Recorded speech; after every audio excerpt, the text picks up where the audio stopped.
Hello everyone, very good morning.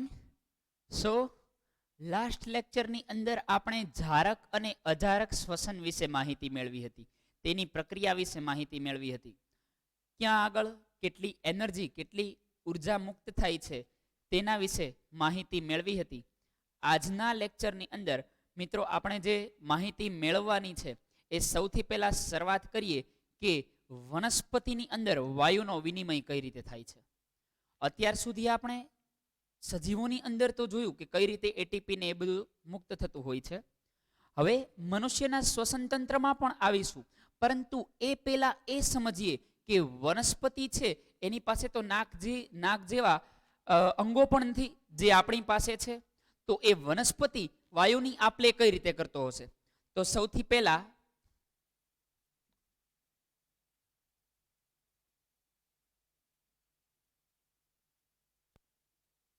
વનસ્પતિમાં વાયુ વિનિમય કઈ રીતે થાય છે, અથવા વનસ્પતિમાં વાયુનો વિનિમય સમજાવો. સૌથી પહેલા તો આ વાયુનો વિનિમય જે વનસ્પતિની અંદર જોવા મળે છે એ એક વિનિમય એટલે કે આપલે. વિનિમય એટલે આપલે. હવે એ વનસ્પતિ આપલે ક્યાંથી કરતી હશે? તો કે એના પર્ણોની અંદર કોષો કોષો વચ્ચે જગ્યા રહેલી હોય, આંતરકોષીય અવકાશ રહેલો હોય. એ આંતરકોષીય અવકાશની અંદર વાયુનો વિનિમય જોવા મળે છે. તો મિત્રો એવું લખી શકાય કે કોઈ પણ વનસ્પતિ છે એ વનસ્પતિ વાયુનો વિનિમય કયા અંગ દ્વારા કરશે? વિચારો, આપણે એ અંગ દોરેલું છે. તો એ વાયુનો વિનિમય છે એ પર્ણરંધ્ર દ્વારા કરશે. શેના દ્વારા કરશે? પર્ણરંધ્ર દ્વારા. બીજું કે આ વિનિમય કઈ રીતે આવશે, કઈ રીતે બહાર જશે, સંગ્રહાશે ક્યાં આગળ? તો કે કોષો કોષોની વચ્ચે જગ્યા રહેલી હોય છે. આવી જગ્યાને આંતરકોષીય અવકાશ તરીકે ઓળખવામાં આવે છે. કેવો અવકાશ?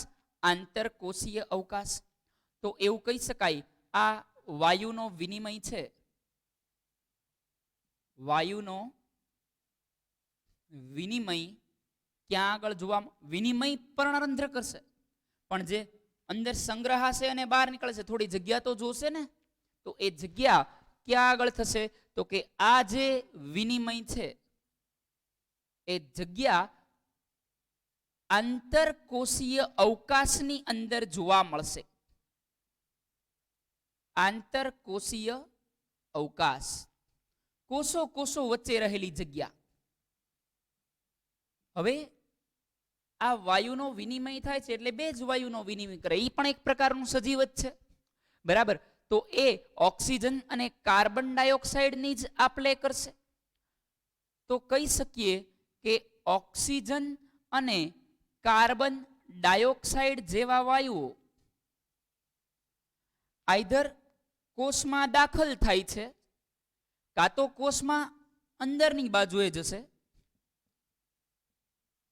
અધરવાઇઝ એ કોષમાંથી બહારની બાજુએ જશે. એટલે એવું કહી શકાય કે કાં તો એ અંદર દાખલ થશે, કાં તો કોષમાંથી બહાર એટલે કે વાતાવરણમાં દાખલ થશે.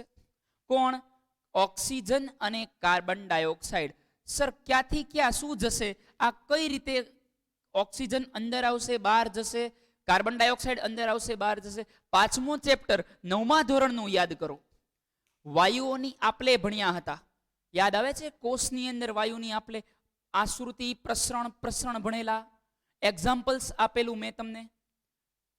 તો એ 9મા ધોરણનું એક્ઝામ્પલ યાદ કરો. એ અહીંયા રૂલ લાગશે. એ પ્રસરણ ઉપર આધાર રાખે છે.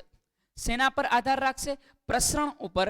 તો આજે આપલે છે એ કોના પર આધાર રાખે છે?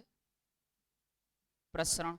જ્યાં આગળ ઓક્સિજનની સાંદ્રતા વધારે હશે, ઓક્સિજન ઓછી સાંદ્રતાથી વધારે સાંદ્રતા સુધી પ્રસરણ પામશે. જ્યાં કાર્બન ડાયોક્સાઇડની સાંદ્રતા ઓછી હશે, વધારે સાંદ્રતાથી ઓછી સાંદ્રતા તરફ ઓક્સિજન અને કાર્બન ડાયોક્સાઇડ ક્યાંથી ક્યાં? વધારે સાંદ્રતાથી ઓછી સાંદ્રતા તરફ ધકેલાશે. ફરી એકવાર બોલું છું, બંને વાયુઓ ક્યાંથી ક્યાં ધકેલાશે? વધારે સાંદ્રતાથી ઓછી સાંદ્રતા તરફ. ચલો આગળ વધીએ. હવે આ બે વસ્તુ પર આધાર રાખે છે. ફરી એકવાર મિત્રો, આ જે વાયુનો વિનિમય છે એ વાયુનો વિનિમય બે વસ્તુ પર આધાર રાખે છે. કઈ બે વસ્તુ? તો કે પહેલું, વનસ્પતિની આવશ્યકતા, એને જરૂર છે કે નહીં. ઓક્સિજન આપણે અંદર લઈએ છીએ, આપણી આવશ્યકતા ઉપર આધાર રાખે. આપણે જરૂર છે એટલો ઓક્સિજન લઈએ છીએ. કાર્બન ડાયોક્સાઇડની આવશ્યકતા નથી એટલે બહાર કાઢીએ છીએ. આવશ્યકતા ઉપર તો સજીવની આવશ્યકતા એટલે અહીંયા આવશે વનસ્પતિની આવશ્યકતા. અને બીજું પર્યાવરણની અવસ્થા. ફરીવાર, વનસ્પતિની આવશ્યકતા અને પર્યાવરણની અવસ્થા.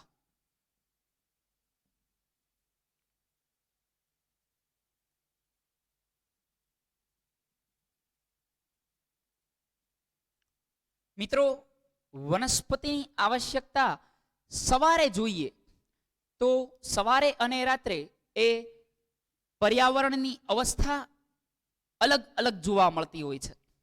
હવે વનસ્પતિ આપણી જેમ સજીવ જ છે, એને લેવા માટે ઓક્સિજન જોઈએ અને ઉચ્છ્વાસમાં કાર્બન ડાયોક્સાઇડ જ બહાર કાઢે. પરંતુ પ્રકાશ સંશ્લેષણ દરમિયાન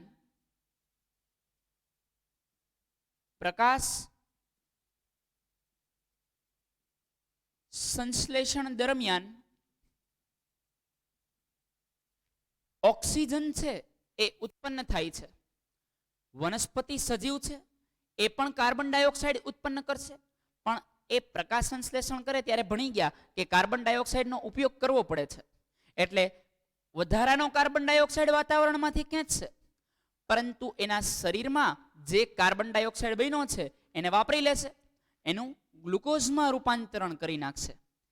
ફરી એકવાર બોલું છું, વનસ્પતિ એ એક પ્રકારનો સજીવ છે, એને પણ ઉચ્છ્વાસમાં કાર્બન ડાયોક્સાઇડ વાયુ જ બહાર કાઢતો હોય છે, પરંતુ એ પ્રકાશ સંશ્લેષણ દરમિયાન કાર્બન ડાયોક્સાઇડ વાયુ જે ઉત્પન્ન થાય છે એનો એ ઉપયોગ કરી લે છે. અને પ્રકાશ સંશ્લેષણના અંતે કઈ નિપજ બહાર નીકળે છે વાયુ સ્વરૂપે? તો ઓક્સિજન બહાર નીકળતો હોય છે. સમજો છો સમગ્ર વાતને? તો એવું કહી શકાય કે પ્રકાશ સંશ્લેષણ દરમિયાન વનસ્પતિ ઉત્પન્ન થયેલા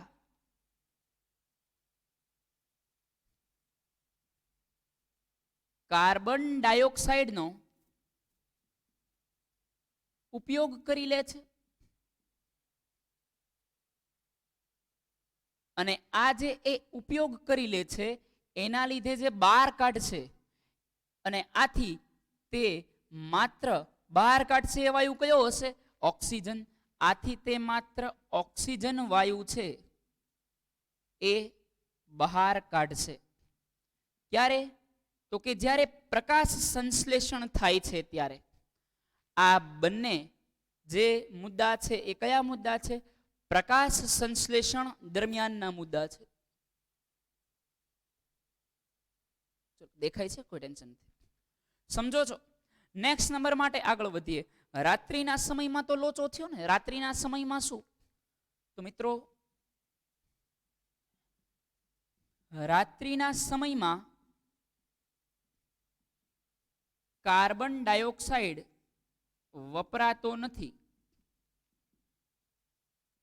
વનસ્પતિ પ્રકાશ ન પડે તો કાર્બન ડાયોક્સાઇડને ન વાપરી લે, તો આ સમયે ઓક્સિજન અંદર દાખલ થાય છે અને કાર્બન ડાયોક્સાઇડ બહાર નીકળે છે. ઓક્સિજન અંદર દાખલ થાય છે, કાર્બન ડાયોક્સાઇડ બહાર નીકળે છે. નાના હતા ત્યારે એવું કારણ ભણી ગયા, રાત્રિ દરમિયાન વૃક્ષની વચ્ચે સૂવું એ હિતાવહ નથી, અથવા તો રાત્રિ દરમિયાન મોટા ઘાસની અંદર સૂવું એ હિતાવહ નથી, કારણ કે ઘાસ કાર્બન ડાયોક્સાઇડ એમિટ કરે છે અને એના લીધે આપણા બ્રેથિંગમાં કાર્બન ડાયોક્સાઇડ ગયો હોય તો પ્રોપર ઓક્સિજન ન મળવાના કારણે કોઈ પણ સજીવ છે એ મૃત્યુ પામી શકે છે. તો રાત્રિના સમયમાં કાર્બન ડાયોક્સાઇડ વપરાતો નથી. તેથી વનસ્પતિ ઓક્સિજન ગ્રહણ કરે છે અને કાર્બન ડાયોક્સાઇડ છે બહાર કાઢે છે. બહાર એટલે કઈ જગ્યાએ? ઉચ્છ્વાસમાં. ક્લિયર? તો આ રીતે વનસ્પતિ છે એ શ્વસન કરતી જોવા મળે છે. નોટ ડાઉન કરી લ્યો. એટલે આની પછીના ટોપિક પર જઈએ. પ્યોર શ્વસન તંત્રની અંદર આવી જઈએ. આ પણ જે પ્રકારની ઉર્જા ઉત્પન્ન કરશે એ કયા સ્વરૂપમાં હશે? કોમેન્ટ કરો, વિડીયો પોઝ કરો. કોઈ પણ ઉર્જા છે એ કયા સ્વરૂપમાં જોવા મળે છે? 3, 2, 1 વિડીયો પોઝ કરીને કોમેન્ટ કરજો. જવાબ આપી દઉં છું. કોઈ પણ ઉર્જા એ એટીપીના સ્વરૂપમાં જોવા મળે છે. એડિનોસાઇન ટ્રાઇફોસ્ફેટના સ્વરૂપમાં જોવા મળે છે. એટીપીનો ઉપયોગ શું છે? લાસ્ટ ટાઈમ એટીપી ભણેલા. ઉપયોગ શું થાય? કોઈ પણ દેહધાર્મિક ક્રિયાઓ, કોઈ પણ દેહધાર્મિક ક્રિયાની અંદર એટીપીનો ઉપયોગ થાય છે. નોટ ડાઉન કરો એટલે આગળ વધીએ મિત્રો.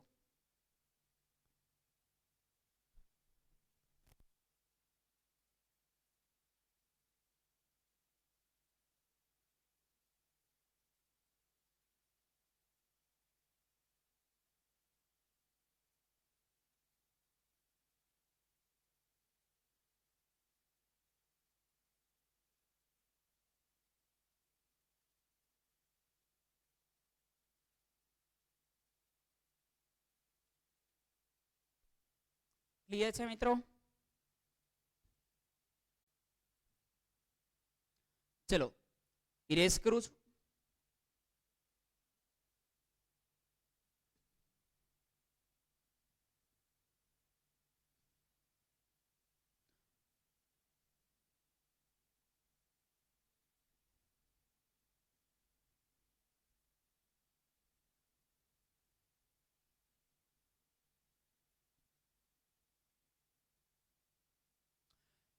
લાસ્ટ લેક્ચરની અંદર આપણે એવું ભણેલા જારક અજારકના શ્વસનના અંતે ઉર્જા મુક્ત થાય છે.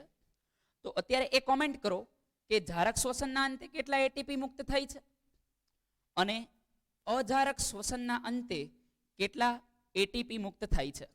ચલો ફરી એકવાર. જારક શ્વસનના અંતે કેટલા એટીપી ઉર્જા મુક્ત થાય છે અને અજારક શ્વસનના અંતે કેટલા એટીપી મુક્ત થાય છે? નીચે કોમેન્ટ બોક્સની અંદર કોમેન્ટ કરો. ચલો મિત્રો એ પછી આગળ વધીએ. હવે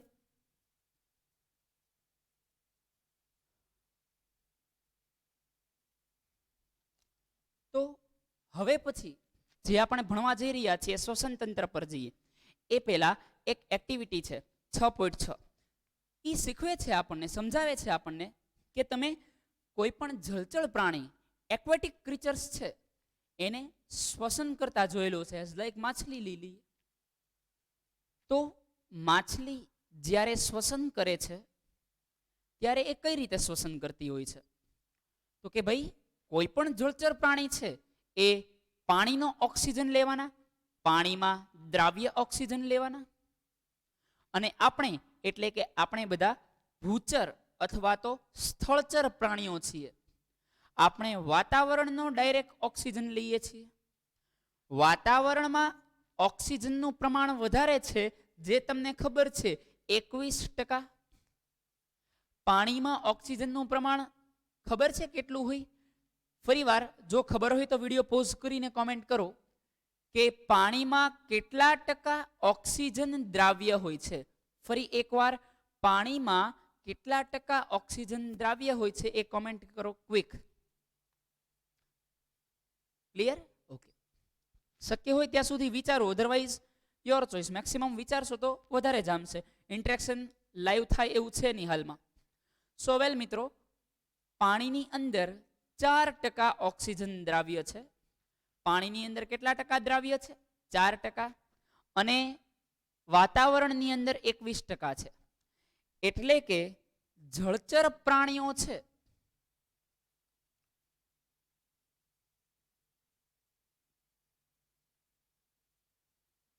શ્વસન દરની તુલના કરીએ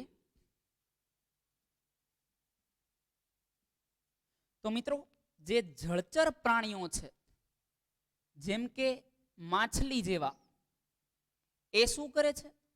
તો કે મુખ દ્વારા પાણી છે એનું શોષણ કરશે. મુખ દ્વારા પાણીનું શું કરે છે? શોષણ કરે છે, પાણીને ગ્રહણ કરે છે. હવે આપણને બધાને ખબર છે કે આ લોકોના શરીરની અંદર શ્વસન કરવા માટે ફેફસા ન હોય, ઝાલર હોય, ચૂઈ હોય. ઝાલર શું કરશે? પહેલા તો પાણી આખું શરીરની અંદર ગયું, એ પાણીમાંથી ઓક્સિજન ખેંચાઈને આખા શરીરમાં વયો જશે. ફરીવાર માછલી છે એ મુખ દ્વારા પાણીને ગ્રહણ કરે છે. પાણી માછલીના શરીરમાં ગયું, એ પછી શું થશે? તો કે એ પાણીમાંથી ઓક્સિજન છે એ શરીરમાં રુધિરમાં ભળે છે અને શરીરમાં પરિભ્રમણ કરશે, જેમ આપણા શરીરમાં થાય છે. ફરીવાર માછલી મોઢા દ્વારા પાણી ખેંચશે. માછલી મોઢા દ્વારા પાણી ખેંચશે, એમાંથી 4% વાળો ઓક્સિજન શોષાઈ જશે. એ શોષાયેલો ઓક્સિજન આખા શરીરમાં ભ્રમણ કરશે અને વધારાનું જે પાણી છે, પાણીનું એને શું કામ હોય? એ પાણી ફરીવાર ઝાલર દ્વારા બહાર કાઢી નાખશે. ઝાલરમાંથી ક્યાં નીકળી જશે? બહાર. તમને ખબર છે માછલીને તરસ લાગે? ફરી એકવાર માછલીને પણ તરસ લાગે છે, કારણ કે એ પાણી તો બહાર કાઢી નાખે છે. સમજો છો? આ ઝાલર દ્વારા પાણી બહાર નીકળી જાય છે અને ઓક્સિજન શરીરમાં ફરતો હોય છે. આ ઓક્સિજનનું પ્રમાણ માત્ર અને માત્ર 4% છે. માત્ર અને માત્ર કેટલા ટકા છે? 4%. આથી મિત્રો માછલીનો જે શ્વસન દર છે, માછલીનો શ્વસન દર એટલે શું? આ મેં 2 વાર શ્વસન કર્યું. આવું તમે 1 મિનિટમાં જેટલી વાર શ્વસન કરો એને શ્વસન દર કહેવાય. માછલીનો શ્વસન દર 66 થી 78 શ્વસન પર મિનિટ છે. કેટલો છે? 66 થી 78 શ્વસન પર મિનિટ. કેમ આટલો બધો સર? તો કે માછલી પાસે પ્રોપર ઓક્સિજન નથી એના પ્રોવાઈડ થતો. વાતાવરણનો ઓક્સિજન એને ચાલે એમ નથી. પાણીમાં 4% છે અને એના લીધે એનું રેસ્પિરેશન છે સ્પીડી છે. એ પછી જોઈએ પ્રાણીઓની તુલના કરીએ તો, ખાસ કરીને મનુષ્યની તુલના કરીએ તો આપણે ડાયરેક્ટ વાતાવરણનો ઓક્સિજન અંદર ઘૂસતાવીએ છીએ. વાતાવરણનો ઓક્સિજન જે ઓલમોસ્ટ 21% જેટલો છે, આ ઓક્સિજન ફેફસામાં જાય છે અને ફેફસામાંથી રુધિરમાં ભળી અને આખા શરીરમાં જશે. એ હમણાં સમગ્ર શ્વસન તંત્રની અંદર તમને ભણાવવાનો છું. હવે આપણો જે શ્વસન દર છે એ કેટલો છે? તો કે આપણો શ્વસન દર 12 થી 16 પર મિનિટ.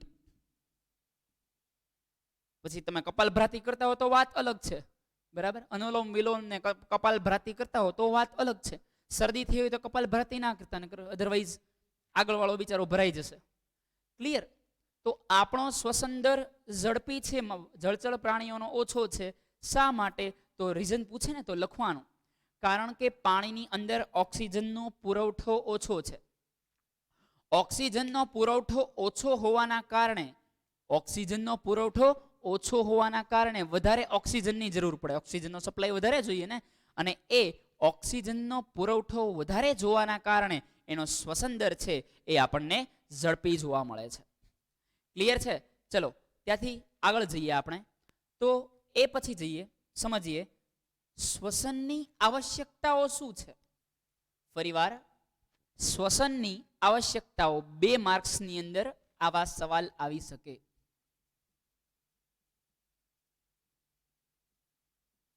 શ્વસનની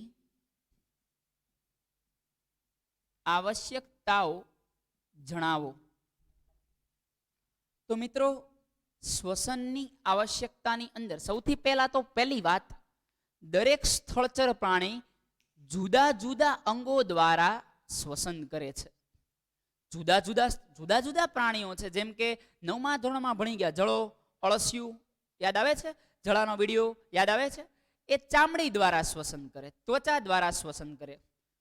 માણસ છે ફેફસા દ્વારા શ્વસન કરે.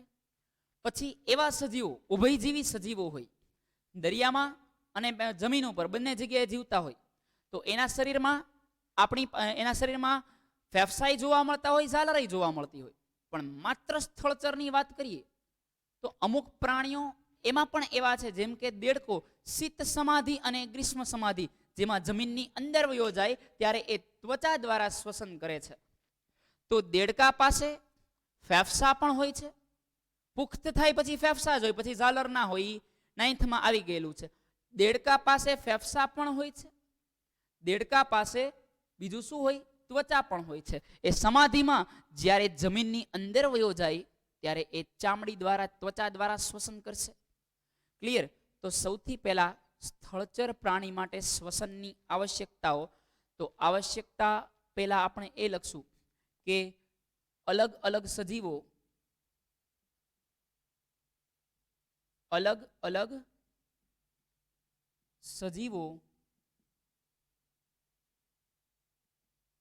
અલગ અંગો દ્વારા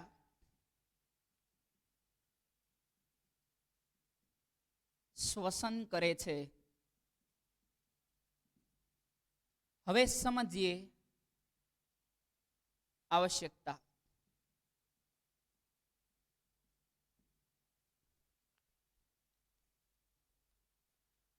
આવશ્યકતામાં મિત્રો એવું છે કે આની માટે એક સૂક્ષ્મ સ્તર આવેલું હોય. ઇન શોર્ટ, આવશ્યકતા માટે ઓક્સિજન, કાર્બન ડાયોક્સાઇડ ઇઝીલી વાતાવરણ સાથે વાત વિનિમય થવો જોઈએ. એ વિનિમય માટે સ્તર આવેલું હોવું જોઈએ. તો પહેલી વસ્તુ કે આપણી અંદરના અંગોની જે સપાટી છે એ સપાટીના સ્તરનો વિસ્તાર કેવો હોવો જોઈએ? મોટો. ફરી એકવાર, આપણા દરેક અંગને ઓક્સિજનની ખૂબ જ જરૂર પડે છે. એટલે જે અંદરની સપાટી છે એનું ક્ષેત્રફળ જેટલું વધારે હોય, ઓક્સિજન એટલો ત્યાં આગળ રહેશે. જેટલો ઓક્સિજન રહેશે બધા જ અંગો વ્યવસ્થિત કામ કરી શકશે. સમજો છો? એટલે આવશ્યકતા નંબર 1,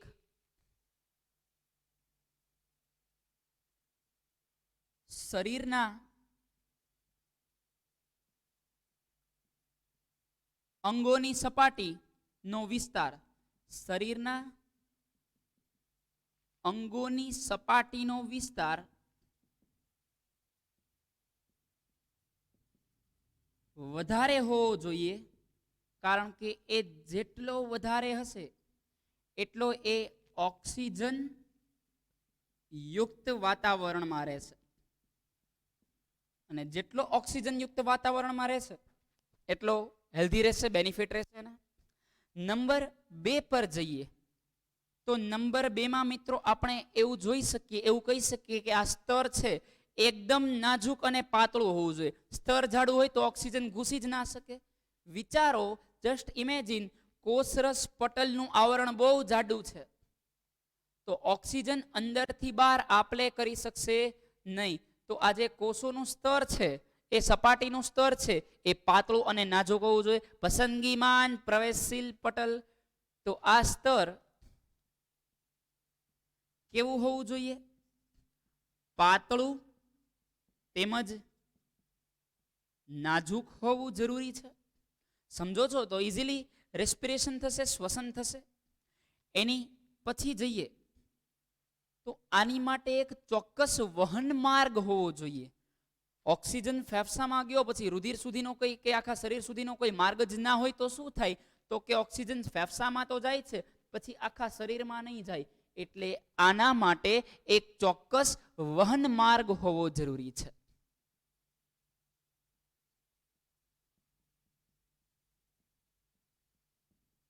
અને એ પછી આ બધા માટે એક ચોક્કસ પ્રકારની સિસ્ટમ જરૂરી છે, એક ચોક્કસ પ્રકારની ક્રિયાવિધિ જરૂરી છે. બધી વસ્તુ છે, ચલો બધી વસ્તુ છે. ફેફસા છે, ઓક્સિજન અંદર આવે છે, ઓક્સિજન અને કાર્બન ડાયોક્સાઇડ લઈ જવા લાવવા, એટલે કે લેવા અને ઓક્સિજન રુધિર સુધી ઓક્સિજન પહોંચાડવા માટે અને કાર્બન ડાયોક્સાઇડ પાછો લાવવા માટે રક્તકણો છે શરીરના અંગો સુધી પહોંચાડવા માટે. પરંતુ સિસ્ટમ જ ગોઠવાણી ના હોય તો ફરી એકવાર રિપીટ કરું છું, સ્લીપ ઓફ ટંગ થઈ ગઈ. વહન માર્ગ છે એટલે કે આપણે ઓક્સિજન અંદર લઈએ છીએ, ઓક્સિજન કાર્બન ડાયોક્સાઇડને લાવવા લઈ જવા માટે રક્તકણો છે, દરેક અંગ સુધી પહોંચાડવા માટે બધી સિસ્ટમ છે, પરંતુ એ સિસ્ટમને એકબીજા સાથે કનેક્શન જ ના હોય તો એકબીજા સાથે જો કનેક્શન ના, દાખલા તરીકે ફેફસામાં રુધિર જ ના આવતું હોય તો એ રુધિર આખા શરીરની અંદર ઓક્સિજન પહોંચાડી શકશે નહીં કે કાર્બન ડાયોક્સાઇડ પાછું લાવી શકશે નહીં. એટલે આ બધા માટે એક ચોક્કસ પ્રકારની શું હોવી જોઈએ? ક્રિયાવિધિ હોવી જોઈએ, એક ચોક્કસ સિસ્ટમ હોવી જોઈએ. અને આની માટે એક ચોક્કસ પ્રકારની ક્રિયાવિધિ હોવી જોઈએ. તો આ થઈ શ્વસનની આવશ્યકતાઓ. ક્લિયર છે? ચલો એકવાર નોટ ડાઉન કરી લ્યો, આપણે આગળ વધીએ. આઈ હોપ બહુ સિમ્પલ છે, તમે ઇઝીલી આને સમજી શકતા હશો. અને હવે પછી આપણે જઈએ છીએ મનુષ્યના શ્વસન તંત્ર ઉપર કે શ્વસન તંત્ર શું છે, કેવું છે. પણ પાચન તંત્ર જે બહુ મજા આવે એવું હતું એવું જ શ્વસન તંત્ર છે, પણ અને એમાં પણ બહુ મજા આવશે. પહેલા આટલું નોટ ડાઉન કરી લ્યો એટલે આપણે આગળ જઈએ પછી.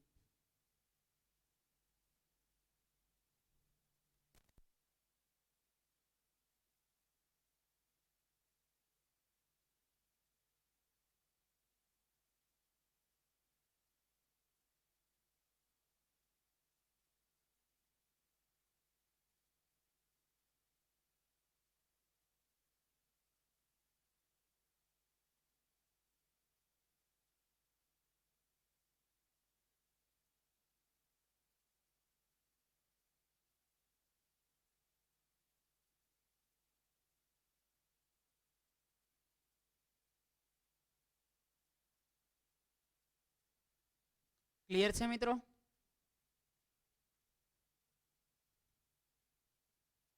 ઇરેઝ કરું છું. હવે જઈએ મનુષ્યના શ્વસન પર.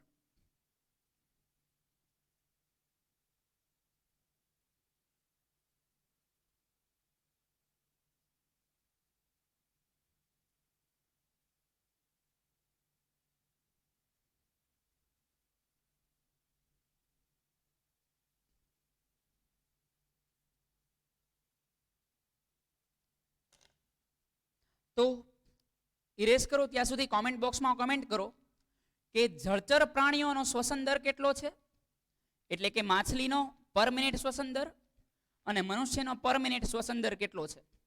ફરી એકવાર નીચે કોમેન્ટ બોક્સમાં જે હમણાં જ લખેલું છે, એટલે જોઈને નોટ્સમાંથી જોઈને નહીં, આઈ હોપ એમને એમ યાદ હશે. જળચર પ્રાણીઓનો શ્વસન દર કેટલો હશે અને સ્થળચર પ્રાણીનો શ્વસન દર કેટલો હશે એ નીચે કોમેન્ટ બોક્સની અંદર કોમેન્ટ કરો. ચલો મિત્રો આપણે આગળ વધીએ. હવે તો મનુષ્યના શ્વસન તંત્ર પર જઈએ. આની અંદર તમારે કોઈ પ્રકારની આકૃતિ ડ્રો કરવાની નથી. ટેક્સ્ટ બુકમાં જે આકૃતિ આપી છે એ માત્ર અને માત્ર જાણકારી માટેની છે. એ આકૃતિ એક્ઝામ્સમાં પૂછાતી નથી. તો જોઈએ, સમજીએ મનુષ્યનું શ્વસન તંત્ર.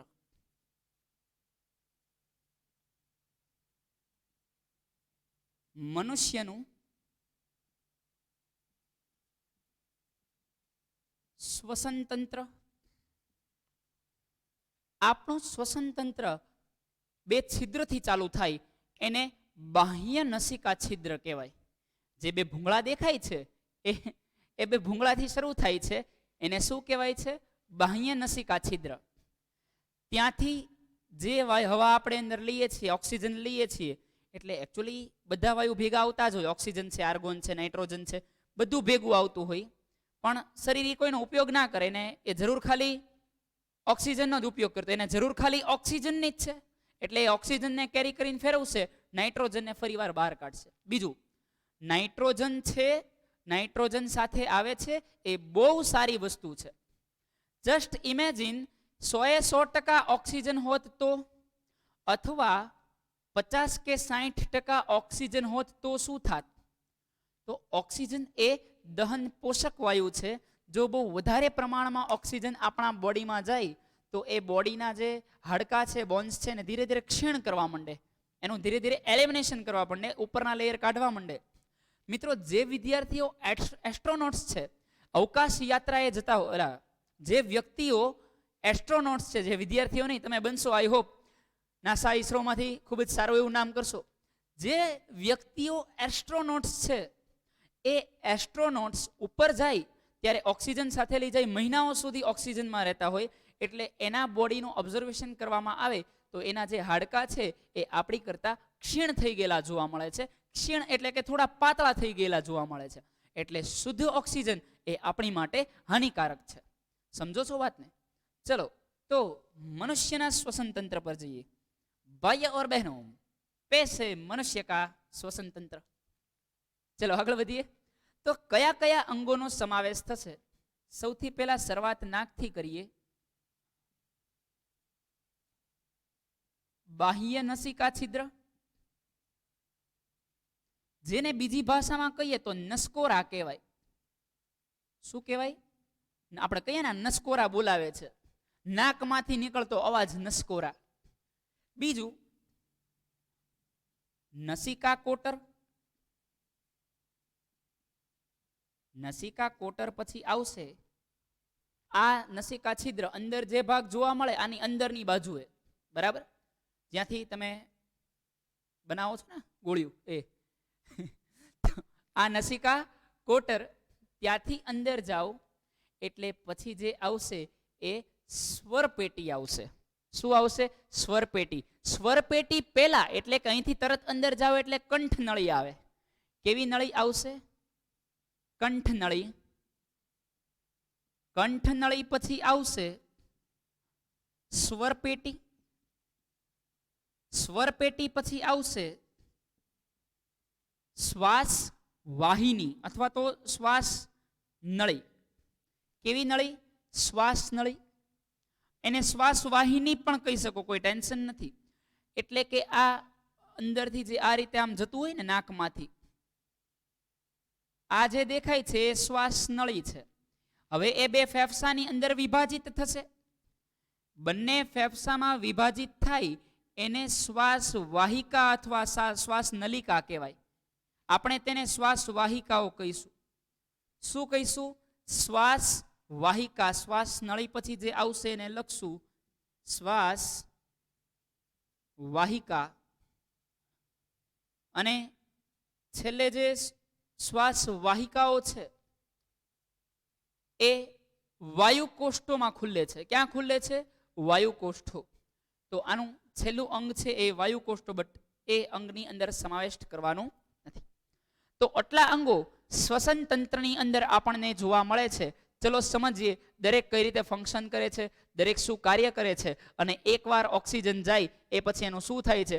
બહુ મસ્ત મજાનું એનિમેશન નીચે ડિસ્ક્રિપ્શન બોક્સમાં મૂકેલું છે, so please take it. Video પૂરો થાય એટલે ખાસ આખું એનિમેશન જોજો. 3D એનિમેશન બહુ જોરદાર બનાવેલું છે, જેને બનાવેલું હોય એને. તો આને ખાસ સમજ જોયું હોય તો 1-2 વાર જોશો. શ્વસન તંત્ર ઓલમોસ્ટ મોઢે થઈ જશે. દરેક અંગને ઓલમોસ્ટ ઓબ્ઝર્વ કરી શકશો, બરાબર. 3D માં ઓબ્ઝર્વ કરી શકશો તો એ બેટર રહેશે. અત્યારે આપણે ઓબ્ઝર્વ કરવાની ટ્રાય કરશું જ તે. ઇમેજિન દરેકે કરવાનું છે અને સમજાય જ જશે, બટ એ વિડીયો દ્વારા વિઝ્યુઅલાઇઝ કરશો તો વધારે મજા આવશે. ક્લિયર? ચલો આગળ વધીએ મિત્રો. સૌથી પહેલા જોઈએ તો બાહ્ય નસિકા છિદ્ર અને નસિકા કોટર. પહેલો ભાગ, જ્યારે ઓક્સિજન અંદર જાય ત્યારે શું થશે? બાહ્ય નસિકા છિદ્ર, જેને આપણે નસકોરા કહીએ છીએ, અને શું કહી શકાય? નસિકા કોટર. હવા આ ભાગની અંદર દાખલ થાય છે. વાતાવરણમાંથી હવા જે દાખલ થાય છે એ આ ભાગમાં દાખલ થાય છે. વાતાવરણમાંથી હવા એ બાહ્ય નસિકા છિદ્રમાં દાખલ થાય છે. છિદ્ર દ્વારા દાખલ થાય છે. હવે એ હવા દાખલ થઈ ગઈ, એ હવા કઈ શુદ્ધ ના હોય, ધૂળના રજકણો હોય, બેક્ટેરિયા હોય, ઘણું બધું હોય. સમજો છો? એ બાહ્ય નસિકા છિદ્ર દ્વારા દાખલ થઈને ક્યાં જશે? વચ્ચેના બે ભૂંગળા એટલે કે નસિકા કોટરની અંદર જશે. ફરીવાર મિત્રો, ક્યાં જશે? નસિકા કોટરમાં જશે. હવે આ હવા જે છે એ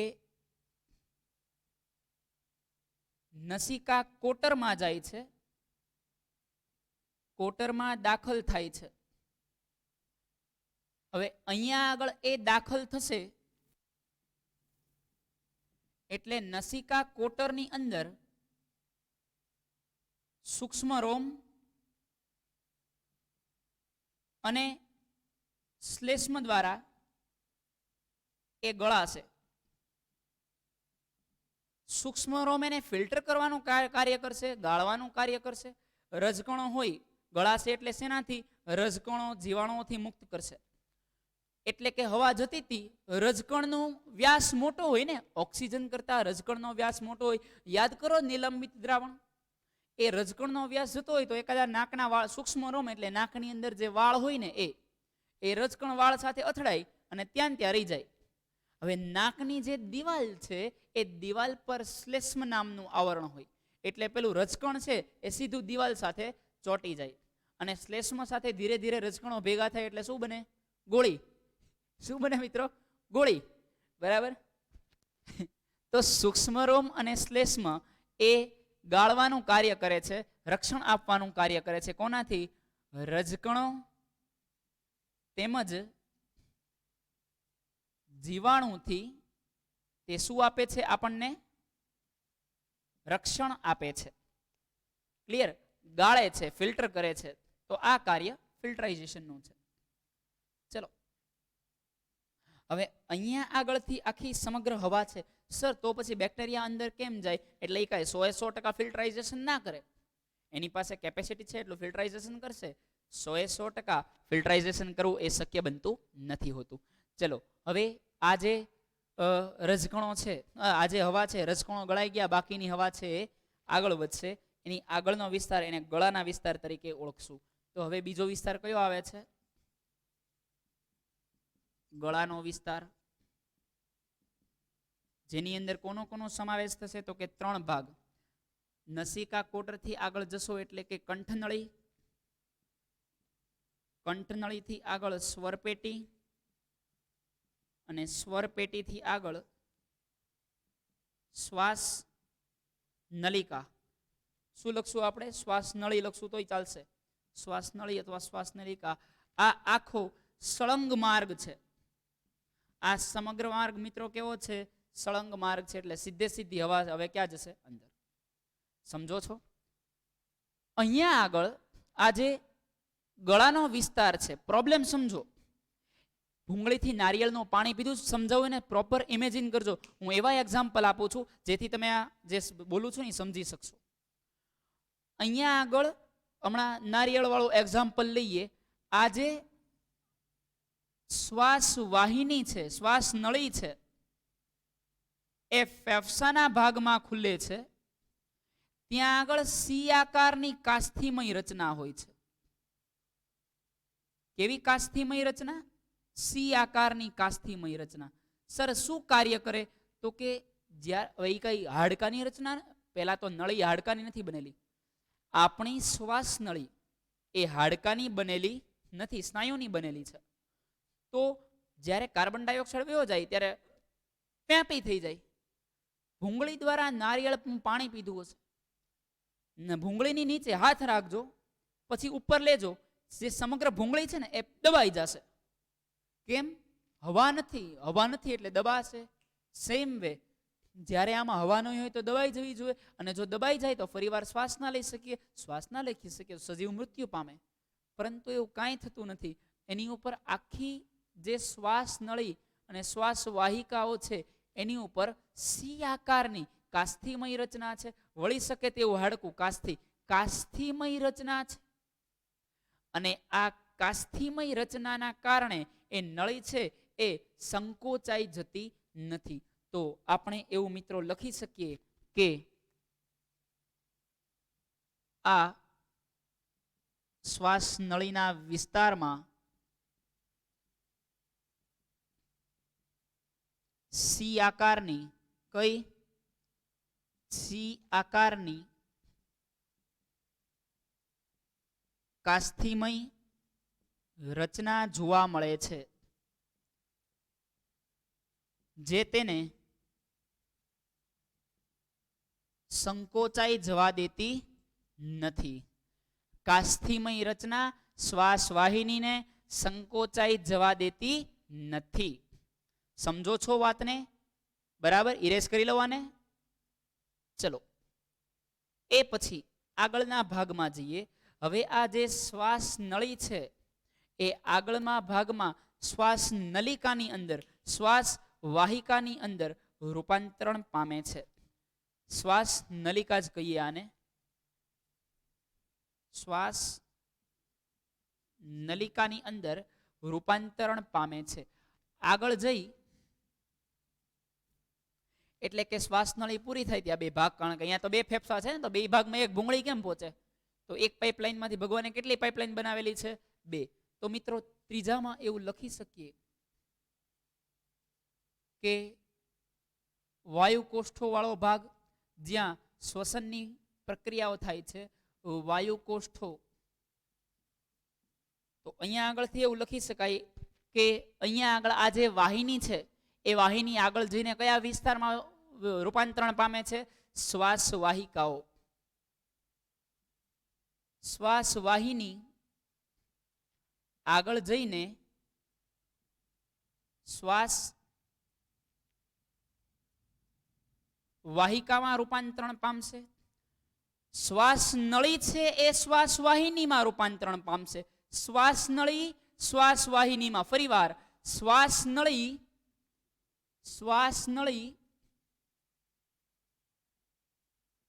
શ્વાસ વાહિનીમાં રૂપાંતરણ પામશે અને શ્વાસ વાહિની છે એ શ્વાસ વાહિકામાં રૂપાંતરણ પામશે. વાહિકા એટલે શું? તમે વૃક્ષ જોયું હશે, એક ડાળીમાંથી એક શાખામાંથી ઉપશાખા નીકળે છે, સબ બ્રાન્ચીસ નીકળતી હોય છે. એ જે સબ બ્રાન્ચીસ છે એ ફેફસામાં બસ એના જ જેવી રચના જોવા મળે છે અને એના જેવી રચનાને શ્વાસ વાહિકા તરીકે ઓળખવામાં આવે છે. શેના તરીકે ઓળખવામાં આવે છે? શ્વાસ વાહિકા તરીકે ઓળખવામાં આવે છે. ક્લિયર છે? ચલો, તો આ શ્વાસ વાહિકા છે એ વાયુ કોષ્ઠોમાં ખુલ્લે છે. શેમાં ખુલ્લે છે? વાયુ કોષ્ઠોમાં. વાયુ કોષ્ઠો એક ફુગા જેવી રચના જોવા મળે છે, જ્યાં આગળ ઓક્સિજન અને કાર્બન ડાયોક્સાઇડનો વિનિમય થાય છે. વાયુ કોષ્ઠોમાં ઓક્સિજન અને કાર્બન ડાયોક્સાઇડનો વિનિમય થાય છે. આ વાયુ કોષ્ઠો છે એ છેલ્લે જે શ્વાસ વાહિકો આવી હોય ને એક આવી જોવા મળે. એકદમ નાનું એવું એને ઝૂમ કરીને ડ્રો કરીએ તો આવું દેખાય. અને આ જે વાયુ કોષ્ઠ છે એની અંદર ઘણા બધા છિદ્ર જોવા મળતા હોય. આઈ થિંક આ ભાગ દેખાતો નહીં હોય, સોરી. આ છેલ્લે તમને જે શ્વાસ વાહિકાનું વાયુ કોષ્ઠ જોવા મળે છે એ વાયુ કોષ્ઠની અંદર ઘણા બધા છિદ્ર જોવા મળતા હોય છે અને એની ઉપર ધમની અને શિરાઓની રુધિર કેશિકાઓના ઝુમખા વડે ઘેરાયેલું હોય. શેના વડે ઘેરાયેલું હોય છે? ધમની અને શિરા જેવા રુધિર કેશિકાથી ઘેરાયેલું હોય છે. રુધિર કેશિકા એટલે વાળ જેવી વાહિની. આગળ આપણે આજ ચેપ્ટરની અંદર વહનની અંદર જોઈશું. આ રુધિર કેશિકાઓ છે ત્યાં આગળ ઓક્સિજન કાર્બન ડાયોક્સાઇડનો વિનિમય થાય છે. આખા શરીરમાંથી જે કાર્બન ડાયોક્સાઇડ બન્યો છે એ વાયુ કોષ્ઠમાં ઠલવાશે અને જે ઓક્સિજન લીધો છે એ રુધિર કેશિકામાંથી હૃદયમાં જઈ અને આખા શરીરમાં એ શુદ્ધ રુધિર છે એ વહન પામે છે. તો અત્યારે વાયુ કોષ્ઠોમાં એવું લખીએ, પછી અર્થમાં જઈએ. હમણાં હજી પૂરું નથી થયું આ કઈ. તો આ વાયુ કોષ્ઠો શું કાર્ય કરશે? તો કે વાયુ કોષ્ઠો સાથે રુધિર કેશિકાઓ જોડાયેલી હોય છે. રુધિર કેશિકા છે એ વાયુનો વિનિમય કરે છે, વાયુની આપલે કરે છે. રુધિર કેશિકામાં થાય, કાર્બન ડાયોક્સાઇડ ફેફસામાં ઠલે, ઓક્સિજન લઈને હાલતું થાય. બરાબર? તો આ કાર્ય ફેફસું કરે છે. આખા શરીરને ઓક્સિજન પ્રોવાઈડ થાય છે. આખા શરીરને ઓક્સિજનનો પુરવઠો છે એ મળી રહે છે. આ કમ્પ્લીટ કરો. જે સવાલ કન્ટિન્યુ છે, બટ જગ્યાના અભાવે પ્રોબ્લેમ થોડો થશે. આઈ થિંક અહીંયા દેખાતું હશે, વાયુ વિનિમય દેખાય છે, કોઈ પ્રોબ્લેમ નથી. ચલો નોટ ડાઉન કરી લ્યો, એ પછી આપણે ત્યાંથી આગળ જઈએ. શ્વાસોશ્વાસની ક્રિયા જોવાની છે અને વાયુકોષ્ઠોની થોડી ડીપમાં માહિતી મેળવશું હજી. બરાબર.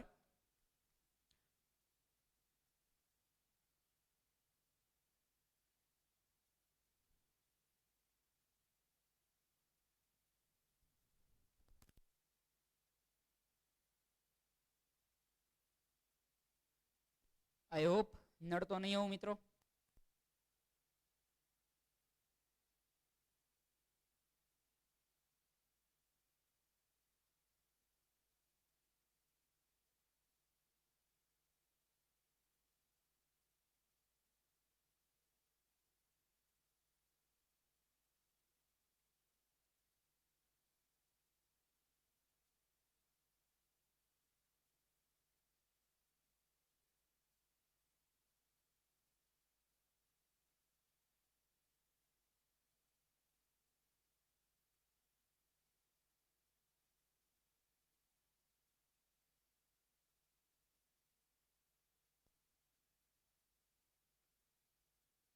ક્લિયર છે મિત્રો?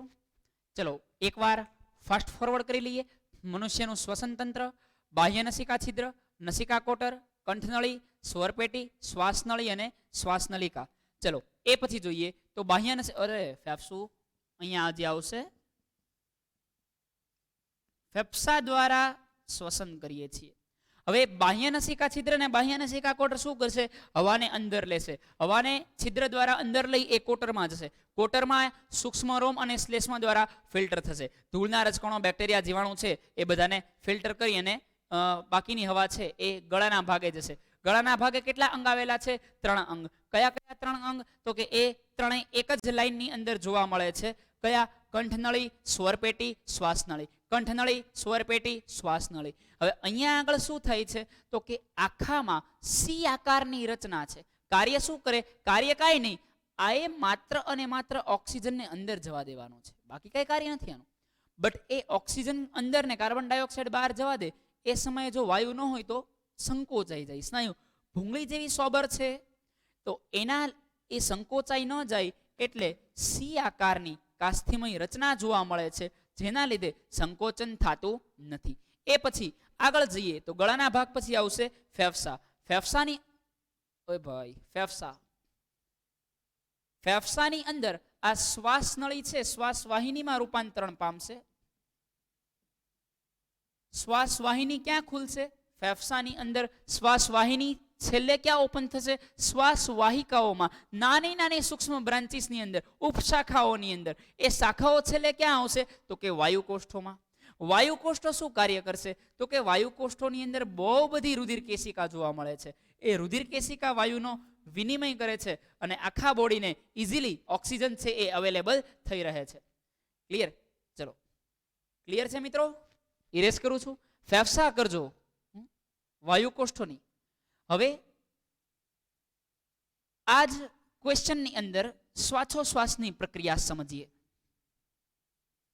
તો શ્વાસોશ્વાસની પ્રક્રિયામાં શું થશે? ચલો બોર્ડ ઇરેઝ કરું છું ત્યાં સુધી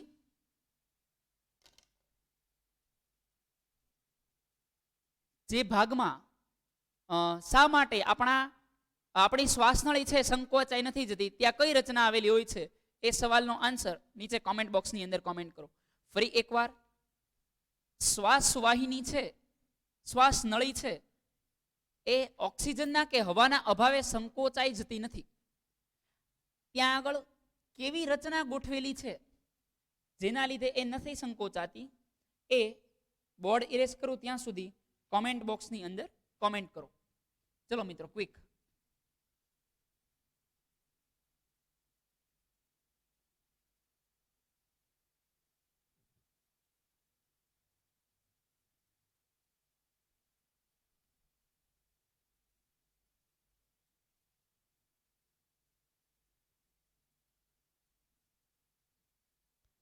આગળ વધીએ.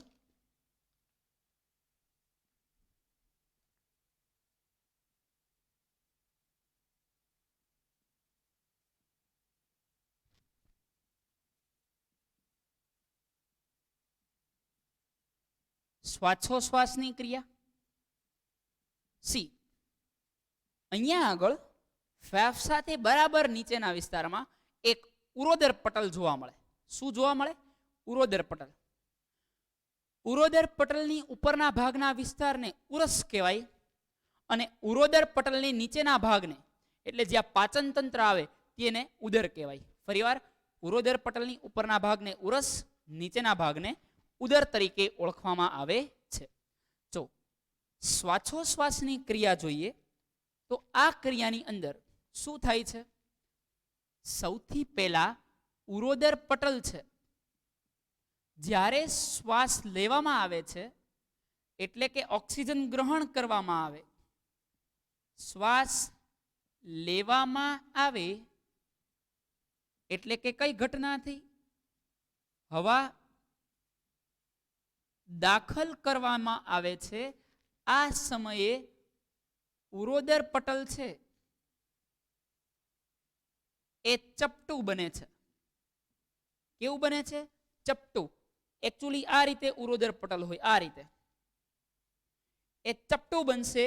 ચપટું બનશે એટલે ફેફસાની અને ઉરોદર પટલની વચ્ચેની જગ્યા છે એ પહોળી થશે, એટલે ઉરસના વિસ્તારમાં વધારો થશે, કારણ કે હવા ભરવાની છે. ફરીવાર, ઉરોદર પટલ આ રીતનું છે, એ હવે એક સળિયો છે, સળિયો આ રીતના યુ આકારનો, બંને બાજુથી પ્રેસ કરો તો સળિયો નીચેની બાજુ કમ્પ્રેસ થાય થોડું, અને એના લીધે શું થશે? જગ્યા મોટી થશે. સોવેલ ઉરોદર પટલ ચપટું થવાના કારણે ફેફસાની વચ્ચેની જગ્યા છે એ જગ્યામાં વધારો થાય છે અને એ જગ્યામાં હવા ભરાય છે.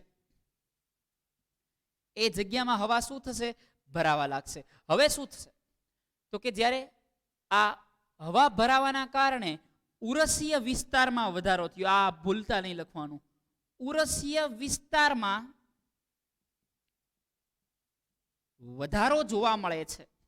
ઉરસીય વિસ્તાર એટલે જે છાતીનું પોલાણ છે, એ છાતીના પોલાણને ઉરસીય વિસ્તાર તરીકે ઓળખવામાં આવે છે. આટલું ક્લિયર? હવે ઉરસીય વિસ્તારમાં વધારો થાય, હવા ભરાણી, ચલો બધું પતી ગયું. હવે બહાર કાઢવો છે વાયુને. જ્યારે વાયુ બહાર કાઢવામાં આવે છે એટલે કે ઉચ્છ્વાસ લેવામાં આવે છે, ત્યારે ઉરોદર પટલ છે એ ધીરે ધીરે સંકોચાય છે. જ્યારે ઉચ્છ્વાસ બહાર એટલે કે શ્વાસ બહાર કાઢવામાં આવે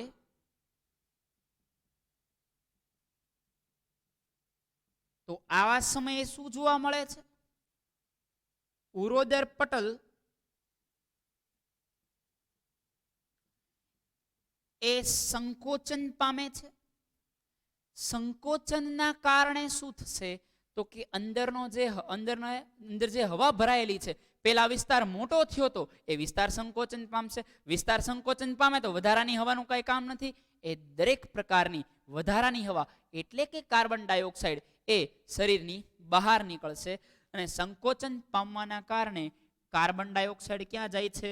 શરીરની બહાર નીકળી જાય છે. સમજ્યા? ચલો, એ પછી જ્યારે આ આપલે થતી હોય ને એ સમયે થોડી ઘણી હવા ફેફસું રાખે. ફરી વાર બોલું છું મિત્રો, સમજજો. જ્યારે આપલે થતી હોય ને ત્યારે ફેફસું થોડી ઘણી હવા રાખે છે, જેના લીધે શ્વાસોશ્વાસ માટે પૂરતો સમય મળી રહે. વિચારો, ઓક્સિજન ખાલી જ થઈ ગયો છે એટલે કે તમે શ્વાસ લઈને બેઠા છો, 1 મિનિટ સુધી રોકી રાખ્યો છે. 1 મિનિટ પછી તમે ધીરે ધીરે કોઈક શ્વાસ લેવાનું કે તમે ના કરી શકો, એકદમ સ્પીડ વધી જાય, કારણ કે ઓક્સિજનની જરૂર વધી ગઈ છે. સમજો છો? સરસ.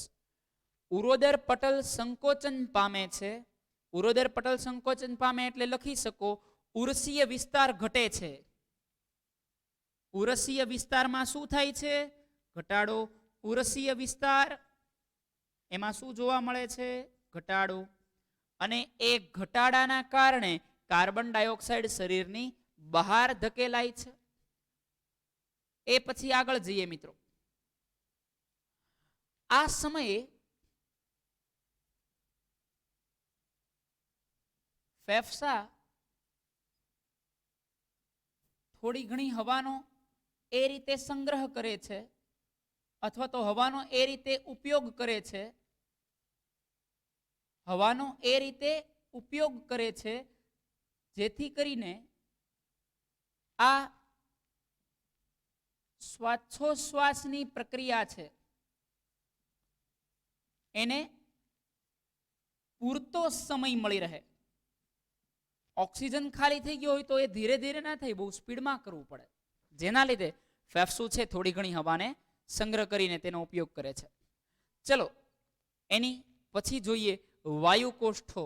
તો આ વાયુકોષ્ઠોની અંદર શું રહેલું હોય છે? રુધિર વાહિની. વાયુકોષ્ઠો ઉપર ફેફસા આવતા હતા, જ્યાં આપણે વાયુકોષ્ઠો ઠપકારેલું. વાયુકોષ્ઠોની અંદર વાયુકોષ્ઠો જગ્યા કીધેલી છે કે અહીંયા આગળ કોષ્ઠ આવેલા છે, જગ્યા આવેલી છે. આ વાયુકોષ્ઠોમાં ઘણા બધા છિદ્ર હોય. એ છિદ્ર એનિમેશનથી પ્રોપર સમજાશે.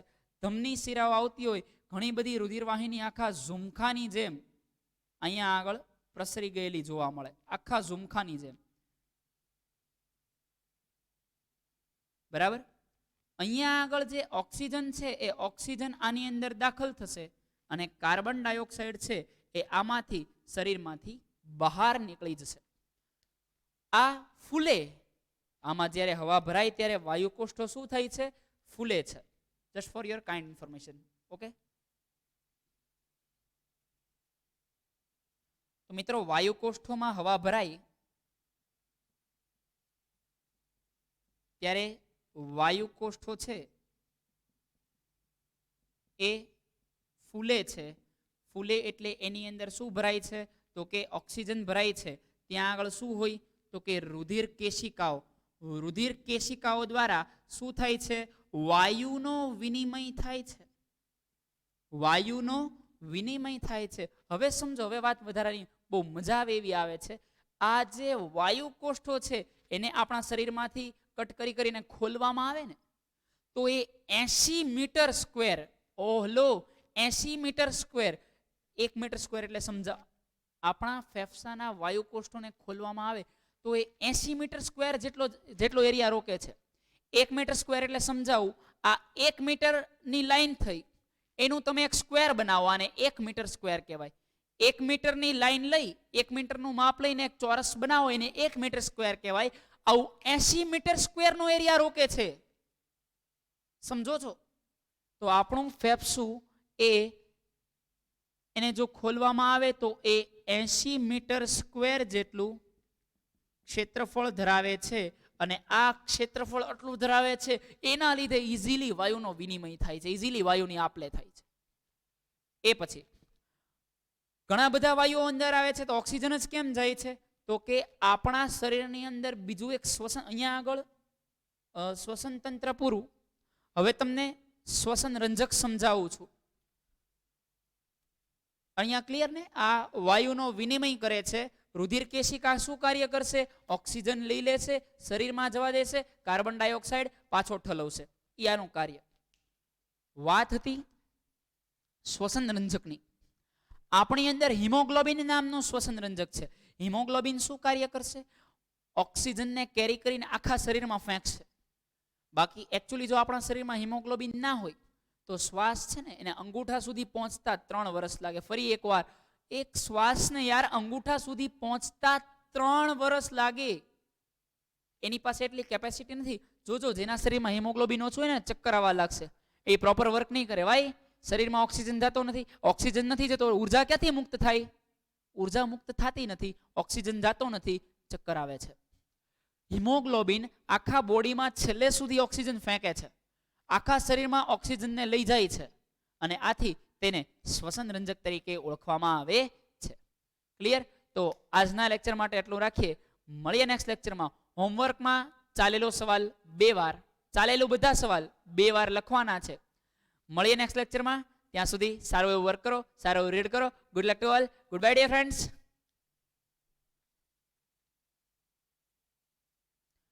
બાકી હોય એ વિદ્યાર્થી મિત્રો નોટ ડાઉન કરી લે.